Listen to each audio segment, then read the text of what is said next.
Hello, I'm Harley Schlanger from the Schiller Institute. Welcome to today's international webcast featuring our founder and president, Helga Zepp-LaRouche. Since Monday, our organization has been on a red alert status, given the escalation of the danger of an all-out war breaking out following the most recent provocations coming from the British Empire. Helga, in an earlier statement this week, said we're sitting on a powder keg. And this has to do with the threats to go to war with Syria, to attack or punish Assad, even possibly to punish the Russians, as President Trump indicated in a tweet earlier this week.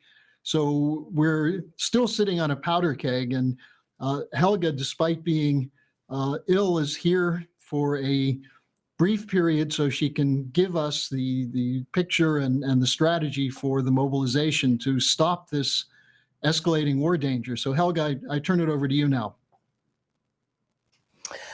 Yeah, we are indeed in a very dangerous situation, which could get out of control in no time.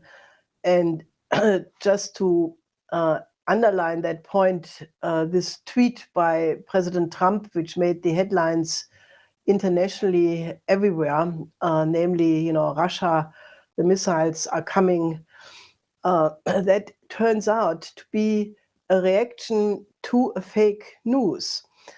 The background of this story is that about a week ago, the Russian ambassador to Lebanon gave an interview where he supposedly said that any attack on Syria would be answered by a full military reaction by Russia. Now, it turns out that interview, which appeared on Hezbollah TV and was translated into Arabic, was mistranslated and obviously referred to an earlier remark which General Gerasimov, the chief of staff of the Russian military, had made, where he said that if there is an attack on a Russian soldier in Syria, that Russia would react. So it was not that any attack on Syria would be met with a Russian retaliation, but if the lives of Russian soldiers would be attacked, which is a huge difference.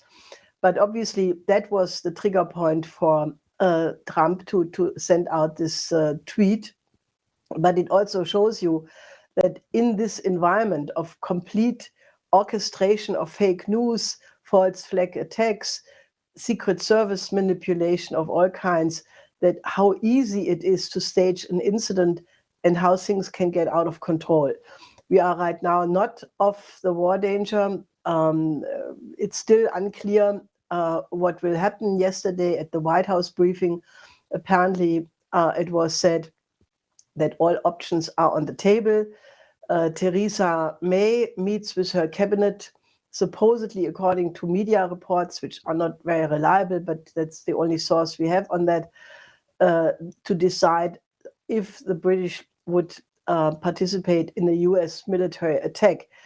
Now, the US warship, Donald Cook, is 100 kilometers away from Tartus, which is the Russian military port in Syria.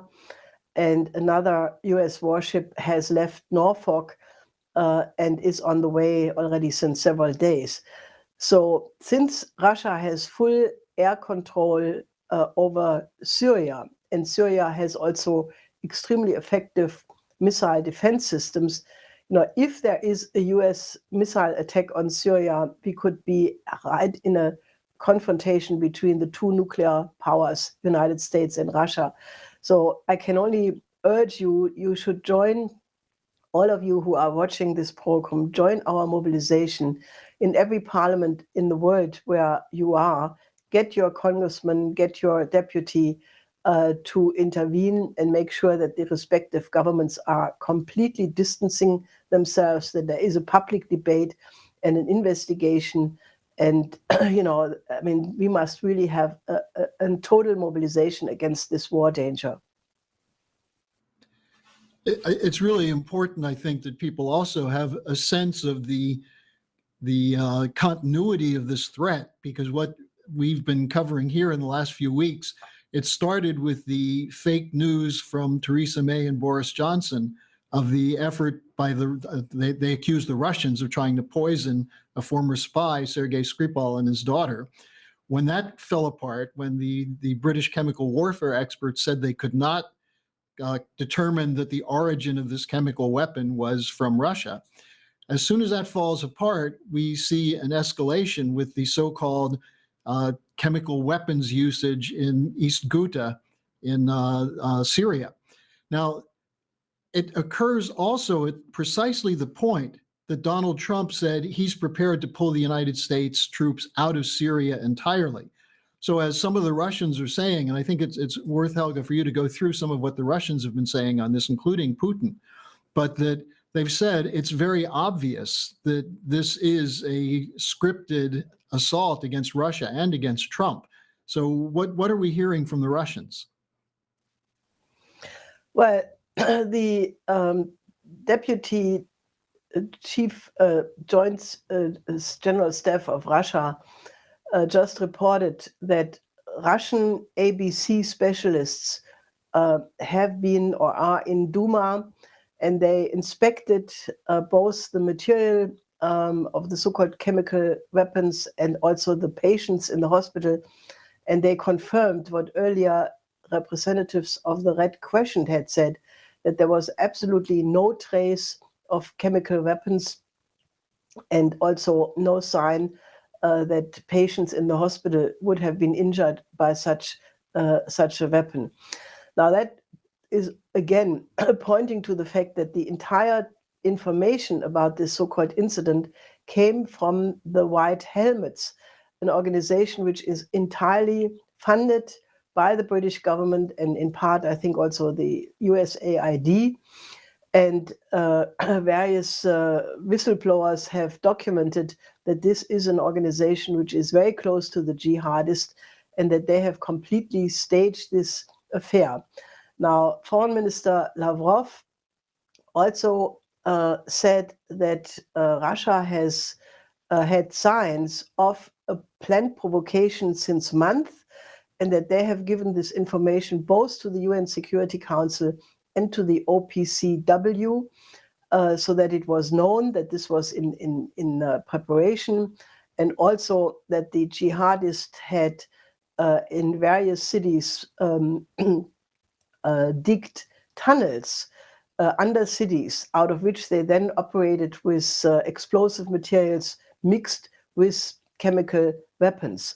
So, I mean, this thing is such an obvious case of a false flag operation that, you know, I mean, if this is being used for a pretext to launch an attack, then, you know, we are really in World War III, because this is obviously designed to target Russia. And I would even say it did not start with the Skripal case.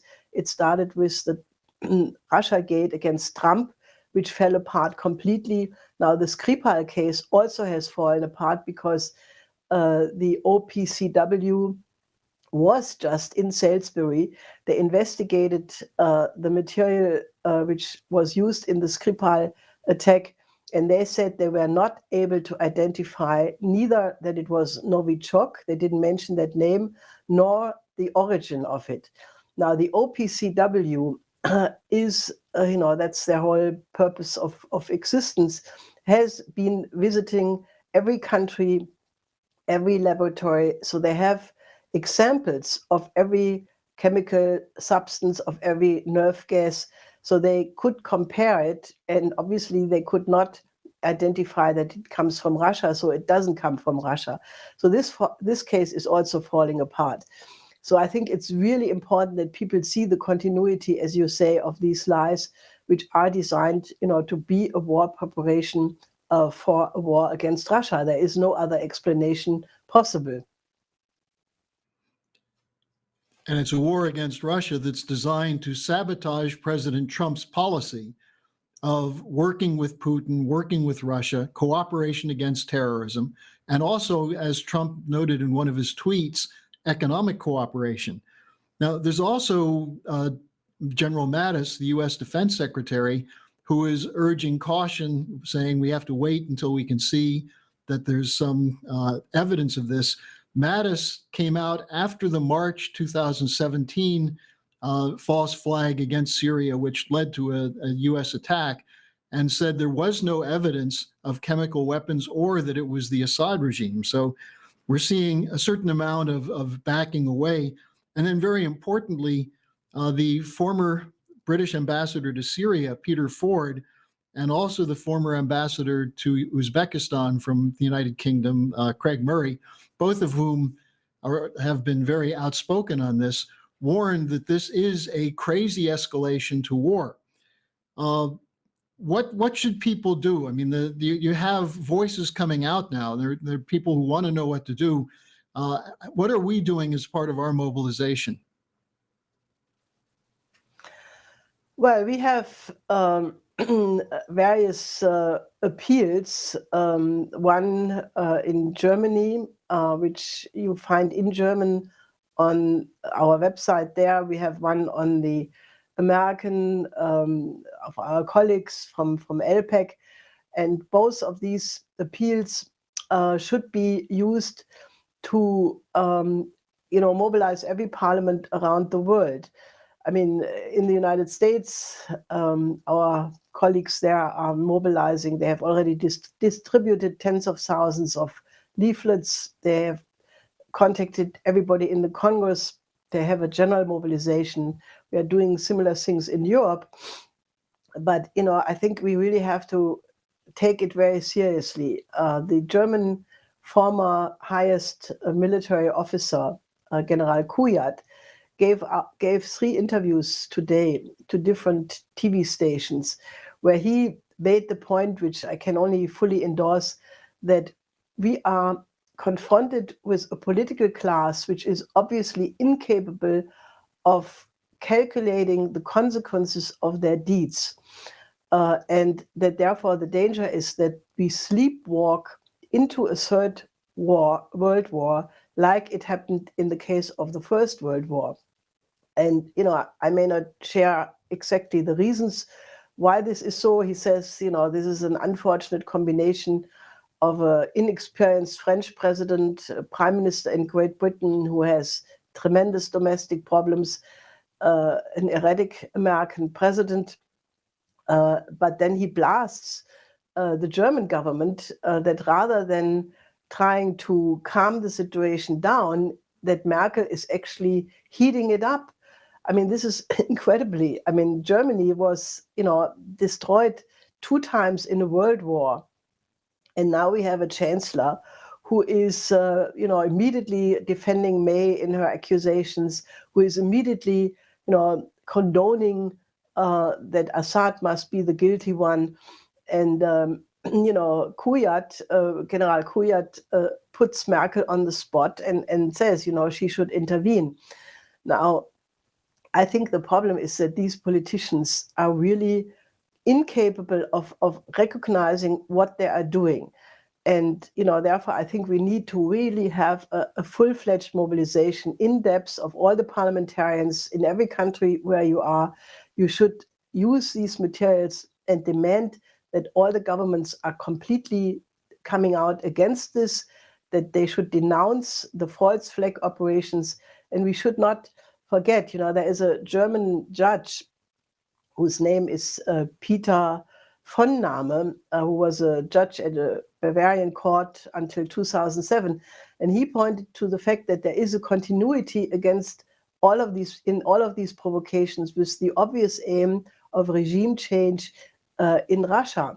And then he points to the fact that, have people forgotten the Tonkin incident, which led to the Vietnam War, or the case, of the so-called babies ripped out of the medical device in Kuwait, which, led to the pretext to attack Iraq, or the yellow cake case in the case of Niger, where Saddam Hussein supposedly bought yellow cake uranium, which was another pretext for an Iraq war, or the so-called horseshoe incident, which led to the Kosovo intervention.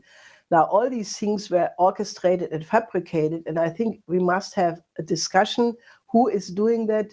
It's not enough that Tony Blair apologizes for the Iraq war. I mean, these wars have cost millions of people's life. And I think it is high time that these people are being called to justice because, I mean, this is just too much and it has been going on for too long. I'm glad you mentioned Tony Blair because he's one of the people saying that Theresa May doesn't have to go to the parliament and she should immediately join the coalition with Macron and Trump and start bombing in Syria. So Blair is a war criminal whose time has come to be brought before a tribunal. Now, the picture wouldn't be complete without us just getting into this question, going back to what you said was the initial phase, which is Russiagate. There was a development right in the middle of the Syria mobilization with the Southern District of New York U.S. attorney launching an FBI raid against Donald Trump's personal attorney, Michael Cohen, for something that was referred by Mueller, which has nothing whatsoever to do with Russiagate. So, Helga, how do you see this? I mean, we basically said that this is part of a blackmail operation against Trump. How do you see this functioning? Well, I think that it discredits Mueller even more because it's very obvious that his whole Russiagate is falling apart or has fallen apart. And now he has shifted what clearly is not in his mandate by going in a fishing operation on a so-called sex story Trump was involved supposedly in with some pornographic movie star. And, obviously, I mean, this is so out of order that I think it should fall back on Mueller. Now, it is also very important what the famous Harvard lawyer Dershowitz said, that this is a complete violation of the US Constitution, the Fourth and the Sixth Amendment. And he blasts, I think he is a Democrat, but he blasts the silence of the Democrats and even the silence of the ACLU, that they do not react. And he says this is a black day for the client-lawyer relations, and obviously is one of the many things which absolutely must be clarified. Now, we should note the fact that, Congressman Nunes had to go so far to threaten impeachment against FBI Director Wray and Deputy Justice Minister or Attorney General Rosenstein because they were blocking to give out data and documents to the congressional oversight committees. Now, they finally did give the 2 pages in a relatively unredacted way, which refer to the origins of the Trump investigation. So I think we will hear more about that. But, I can only reiterate my call. You should absolutely mobilize with the Schiller Institute. Join the Schiller Institute, become an active member. It is very important that we build a movement, to improve relations among nations, to create a new paradigm, to have absolutely condemnation of this war danger and establish a decent relationship with Russia, China, and among all nations on this planet, which is absolutely possible, as we have discussed many times on this show. But it requires more people to become active. And therefore, I again invite you, join the Schiller Institute and help us in this mobilization. And we'll be putting a number up on the screen for the White House that people can make calls to the White House and also to the Congress, because the Congress, there are congressmen such as Thomas Massie and others who are demanding that nothing be done without the Congress being consulted. I just wanted to throw one other thing in, which is that in spite of the danger of the situation, it's good to see there are some people who are keeping their sense of humor. Maria Zakharova, the spokesperson for the Russian Foreign Ministry, said about Trump's tweet about smart missiles that if they're really smart, they'll go after the terrorists who are the ones responsible for the false flag chemical weapons scare. Helga, thanks for taking the time and making the effort, even though you're ill, to join this today. And to bring this forward, we are still on a red alert, and it's very significant that you took the time and put this out. Is there anything you want to add? No, I think that's what we have to do. Okay, very good. So we'll see you next week. Okay, next week.